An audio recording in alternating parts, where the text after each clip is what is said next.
The Comfort Concealment Blackout Belt is one of the most popular casual concealed carry options, but is it the best option out there? In this video, I'm going to compare the Comfort Concealment Blackout Belt to every other casual belt that I own. This video is sponsored by no one, so I'm going to tell you exactly what I think about all of these belts. Let's do it.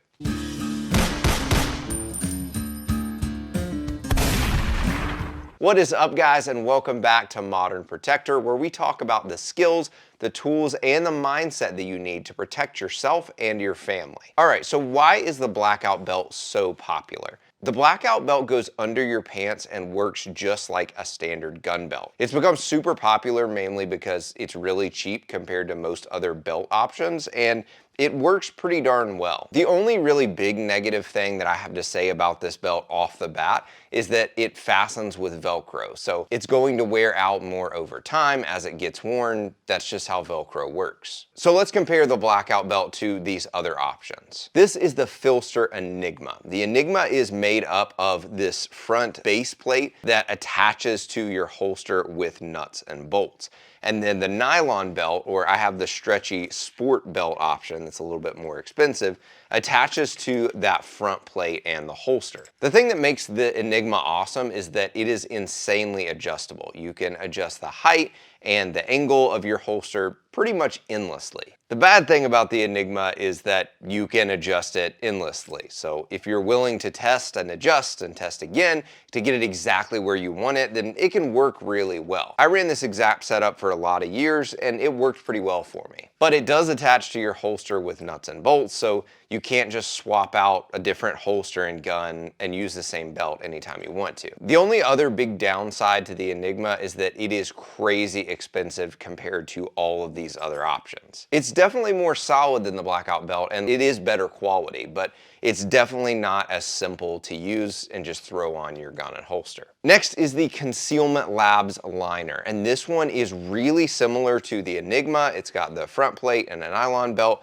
but it's much cheaper and it's much simpler to use. Your holster just clips onto the belt and you can adjust the height a little bit. It's definitely not as adjustable as the Enigma is, but you can just clip any gun and holster onto this whenever you want. The rigidness of this belt and the fact that even the softer part is still nylon, it's definitely less comfortable than the blackout belt, but I do think that it conceals a little bit better just because it's a little bit stiffer. But like I said, just like the blackout belt, you can swap out any gun and holster setup on this at any time, which is really nice. Make sure you stick around to the end because the last one is radically different and you've probably never heard of it. Next is the Hunter Constantine belt, and I cannot find this belt anywhere. I wear it all the time and I wore it last weekend and literally have no idea what I've done with it.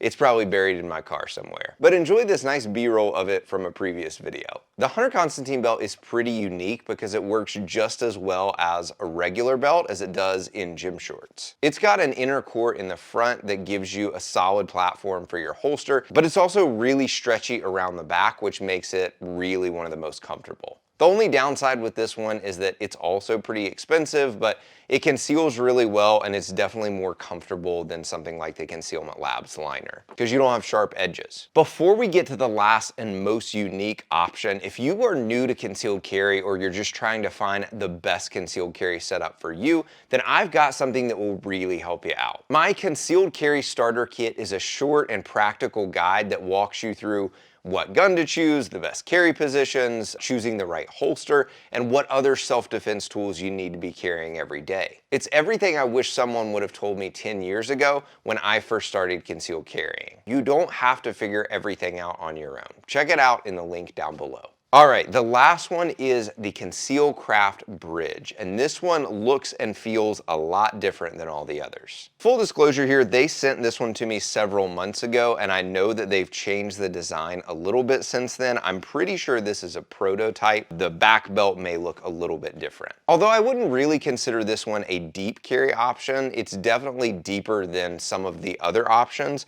because it sits just a little bit below your belt line. It's not only a belt system, but it's almost almost like a cozy sweater completely around your holster, which makes it really a lot more comfortable against your body. And because it's so like open concept that you can move the holster around wherever you want to, you can stick things like a tourniquet in there or get their attachments which allow you to put like a spare mag or a knife or whatever else you want to put in this thing. It honestly feels like a fanny pack that goes inside your waistband and works just like a belt. It sits a little lower on your body, which can make it really comfortable even after carrying it for long periods of time. This one is usually my go-to when I'm out on a run. I will say that not all holster clips work great with this thing because the belt is a little thinner in the front, but the DCC clips and monoblocks seem to catch really well. It is definitely cheaper than some of the other options, but it's still almost double the price of the Blackout Belt. So is the Blackout Belt still the best option for casual carry? Drum roll, please.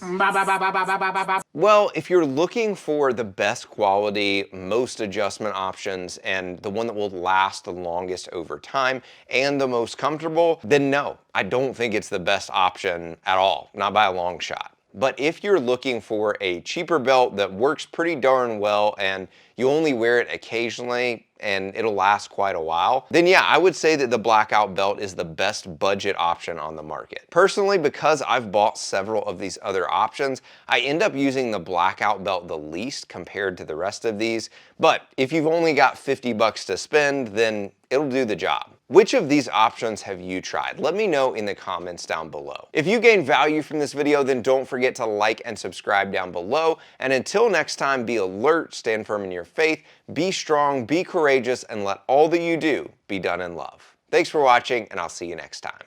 Now I gotta go find the Hunter Constantine belt.